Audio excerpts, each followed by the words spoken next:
आणि कुठल्याही परिस्थितीत हे रेल रोको आणि बाकी गोष्टी या मात्र करणं योग्य नाही, त्या करू दिल्या जाणारही नाहीत. त्यामुळे आमचं स्पष्ट आव्हान आहे, शेतकऱ्यांच्या प्रश्नावर आम्ही सकारात्मक आहोत. या सरकारने 32,000 कोटी रुपयाचं पॅकेज दिलंय, पैसा शेतकऱ्यांच्या खात्यामध्ये आम्ही देतो आहोत. त्यामुळे सगळ्या प्रकारच्या चर्चेची सरकारची तयारी आहे. चर्चा करावी आणि त्यातनं मार्ग काढावा. सर एक प्रमुख जी मागणी कर्जमाफीची मागणी आहे त्यावर सरकारने अतिशय स्पष्ट भूमिका त्याच्यात मांडली आहे. आम्ही त्याची कमिटी पण तयार केलेली आहे.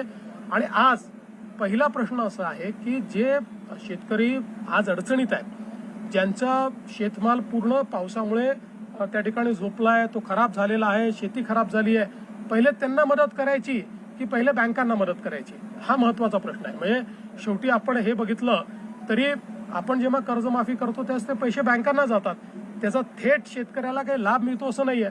त्यामुळे आज पहिल्यांदा शेतकऱ्याच्या खात्यावर पैसे दिले पाहिजेत. नंतर आम्ही कधीच कर्जमाफी करणार नाही अशी भूमिका घेतलीच नाहीये.